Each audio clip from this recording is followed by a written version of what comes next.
quels sont les enjeux pour un sans-papier lorsqu'il porte plainte à la police? Les enjeux sont très compliqués parce qu'en fait, quand une personne sans papier dépose plainte, elle risque elle-même d'être dénoncée par la police par le fait qu'elle ait un séjour irrégulier. Donc on constate en fait concrètement que les personnes sans papier parfois ne veulent pas s'exposer à ce danger-là parce que la peur la plus grande qu'elles ont finalement, c'est d'être éloignées du territoire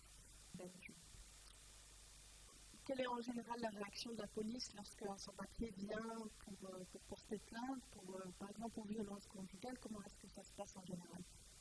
Alors, il y a plusieurs choses qui peuvent se passer en fonction finalement de la personnalité, du tempérament du policier, d'une part, mais d'autre part, je vais d'abord rappeler les obligations auxquelles les policiers sont soumis. C'est que lorsqu'un policier est face à une personne sans papier, le fait d'être sans papier, c'est une infraction pénale en Belgique. Alors, lorsque la police est face à quelqu'un qui a commis une infraction par le simple fait de son existence, parce qu'elle est sans papier, la police est obligée, c'est une obligation très claire, mise dans le code d'instruction criminelle, de dénoncer cette personne au parquet. La police a par ailleurs une faculté, mais que certains disent que c'est plus qu'une faculté, c'est une obligation également, de transmettre l'information du fait qu'ils ont une personne en séjour irrégulier dans leur bureau, transmettre cette information à l'Office des étrangers en vue d'un rapatriement éventuel. Donc, la police est face à cet impératif-là que lui impose la loi actuelle.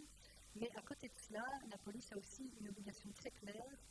d'acter la plainte de la personne sans papier. Donc, c'est vraiment une situation très, très paradoxale où elle est face à une personne qui vient déposer plainte, qui est à la fois une victime, mais aussi un coupable au regard de la loi belge actuelle. Et ce qu'on constate, c'est pour ça que je disais qu'il y a des policiers, en fonction de leur comportement, on va avoir des constats différents, c'est qu'il y a des policiers qui, en fait, dissuadent les personnes de déposer plainte pour des bonnes ou des mauvaises raisons. Mais en tout cas, quoi qu'il en soit, c'est une situation grave parce qu'on est face à une personne qui est victime parfois de choses extrêmement dures, de violences dans la famille, de violences sur le lieu de travail, de violences dans le logement, et qui va l'initiative qui se rend à la police pour essayer d'obtenir une protection et une réparation de cette violence. Et finalement, on arrive à une situation où cette victime elle-même a peur de déposer plainte et est regardée comme une espèce de victime en fait coupable de son sort. On se rend compte à travers cette problématique du fait que les personnes sans papier ont peur de déposer plainte. On se rend compte à quel point en fait on crée une catégorie de population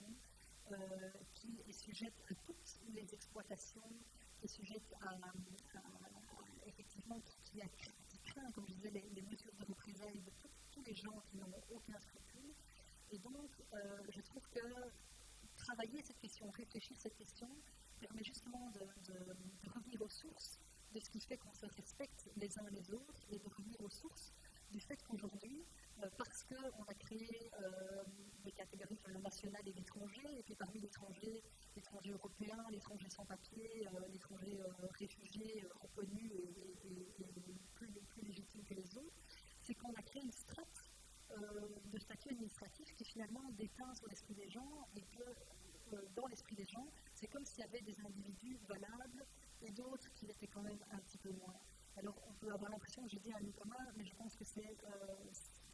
plutôt un cri d'alerte par rapport à la façon dont en fait, on charrie une image d'une partie des êtres humains aujourd'hui et que c'est absolument banalisé. Et donc, s'inquiéter de ça et vouloir changer les lois actuelles pour ne plus faire de l'étranger sans papier une infraction pénale, tout ça peut contribuer finalement à changer petit à petit des préjugés très négatifs qu'on a sur une personne par le simple fait qu'elle ne serait pas en utilisation de ce genre.